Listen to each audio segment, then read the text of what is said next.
성인 10명 중에 9명이 두통이나 어지러움증을 경험한다고 할 정도로 살면서 머리 한 번 안 아파 보신 분은 아마 안 계실 것 같은데 네. 보통은 그냥 뭐 참거나 약 음. 먹고 버티거나 이러지 머리 아프다고 병원 가는 경우는 별로 없잖아요, 교수님. 근데 그러면 안 되는 거예요. 그렇지 않습니다. 네. 뭐 익숙한 형태의 네. 두통이라든가 원래 나는 자주 그랬어. 그러는 경우에는 조금 볼 수도 있긴 하지만 갑자기 생기면 음. 얘가 좀 아, 다르죠. 갑자기. 예, 그리고 지금 말씀하시기를 봄철에 그런 게 더 잘 생긴다고 얘기를 하셨어요. 근데 네. 겨우 내내 신체 활동량을 조금 줄였다가 봄이 되면서 신체 활동량을 늘리기도 하고 혈액순환도 조금 더 빨라지거든요. 기온이 높아지기 때문에. 음. 그런데 우리가 한겨울을 지나고 난 다음엔 대부분 굉장히 몸이 지쳐서 식욕이 떨어지게 돼요. 맞아요. 그래서 식사는 좀 주는데 늘지 않는데 음. 활동은 늘면서 다양한 증상이 생기기 쉬워서 네. 이때 특히 두통이나 어지럼증이 많이 생기기 쉽습니다. 어. 근데 이제 저희가 이제 처음 생기는 어지럼증 이런 게 나오면은요, 우선은 첫 번째로는 사방이 돌고 뇌가 돈다거나 이런 뭐가 아. 흔들린다던가 네. 이런 회전성인지 아니면 그냥 어. 아찔하고 잠깐 균형을 못 잡는 그런 비회전성인지를 우선 먼저 보시면 좋겠고, 갑자기 생긴 심한 형태인지 아니면 지속적인 것인지 한번 좀 보시고요. 그다음에 균형을 제대로 잡을 수 있고 걸을 수 있다. 그러면 상대적으로 조금 위험한 건 좀 덜 할 거고요. 같이 동반되는 증상을 보고 저희가 감별 진단을 굉장히 잘 하게 됩니다.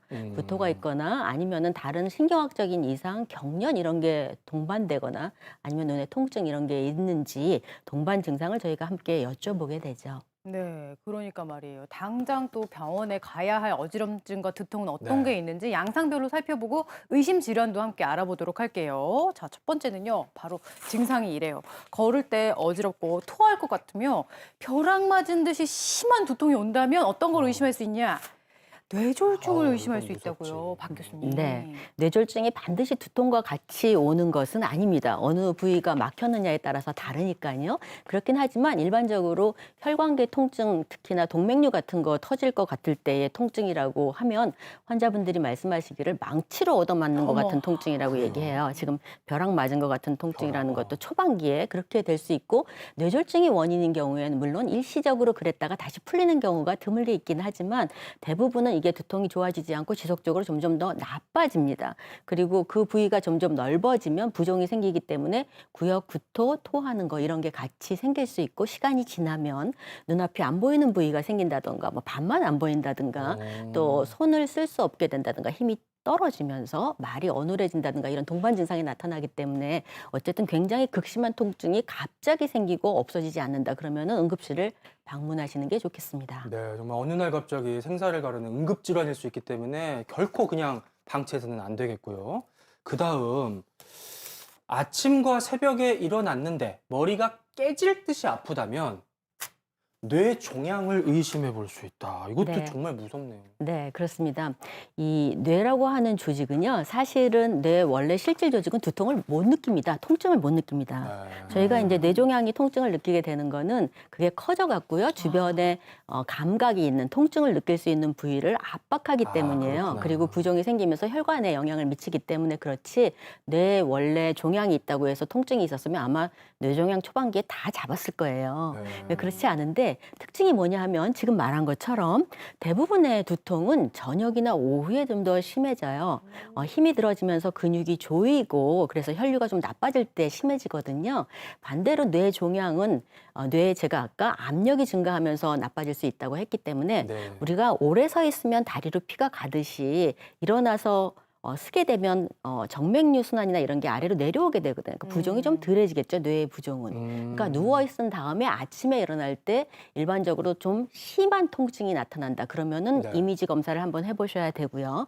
근데 대부분의 연세가 드시면서 조금 체력이 떨어지는 분들은 아침에 일어나면 멍하니 띵하시다고 얘기를 하시는 경우가 있어요. 그리고 움직이면 좀 좋아집니다. 네. 근데 이런 경우의 통증은 가볍지 이렇게 심하지가 않고 어르신들은 50세 이상의 이런 게 처음 나타났으면 이미지 검사를 하시는 게 좋겠고, 특히나 저희가 잘 놓치는 경우가 청소년들은 두통이 이렇게 생겨서 나는 원래 그런가 보다 하고 생각하고요. 네. 어른들도 이게 애들 두통이니까 별거 아니라고 생각하는데 아이들이 아침에 심한 통증을 어머. 호소한다 이러시면은 그거는 이미지 검사를 꼭 해보셔야 어. 되겠습니다. 그렇군요. 근데 신기한 것은 이 두통의 원인이 머릿속에만 있는 게 아니더라고요. 또 여기 보시면 자세를 바꾸거나 고개를 돌릴 때 빙글빙글 도는 듯이 어지럽다면은 이석증을 의심해 봐야 된다. 이건 귀잖아요. 그렇죠? 네, 그렇습니다. 저희가 평형 감각을 담당하는 거는 귀에서 들어오는 신경이 뇌로 들어가는 것, 또 뇌에서 그거를 받아들이는 곳, 또 눈의 시야, 그리고 이런 팔다리 이런 데서 근육들이 감각을 딱 느끼고 있어요. 위치 감각을. 그래서 저희가 뭐 몸을 흔들어도 이렇게 어지럽지 않고 제대로 될 수 있는 거거든요. 근데 그런 거가 서로 잘 맞지 않을 때 이런 어지럼증이 생기게 되는데 그중에서 특히 사방이 돌거나 내가 움직이는 것 같은 어지럼증이 갑자기 생겨서 몇 초, 길어야 1분이 잘 안 되거든요. 아주 극심한 어지럼증이 생겨서 눈도 못 뜨겠다. 이렇게 되면은 이럴 가능성이 있고요. 보통 저희 양성 발작성 체위성 현운이라고 해요. 이 고개를 어떻게 할 때 생기기 때문에 네. 보통 아침에 일어날 때 또 옆으로 돌 때 또 냉장고 문을 열 때 많이 생기는 경우가 냉장고. 있어요. 그래서 이런 경우에는 중풍인지 알고 놀라서 응급실로 오시는 경우가 그럴 수 있죠. 많은데 어쨌든 좀 기다려 보시면 조금 덜 하시다가 그 여파로 한 길게는 일주일 정도 안 좋으신 경우들도 있긴 하거든요. 그래서 서서히 병원을 방문하셔서 알아보시면 오히려 아주 심하고 수초간 지속되는 그런 경우는 이석증에 의한 경우가 많아서 고개 제자리로 잡아갈 정도가 되면 괜찮아지거든요. 그 위치 예. 때문에 그렇기 때문에. 네, 어쨌든 병원을 한번 방문하셔서 다시 생기는 경우가 있기 때문에 확인을 좀 해보시는 게 필요하겠습니다.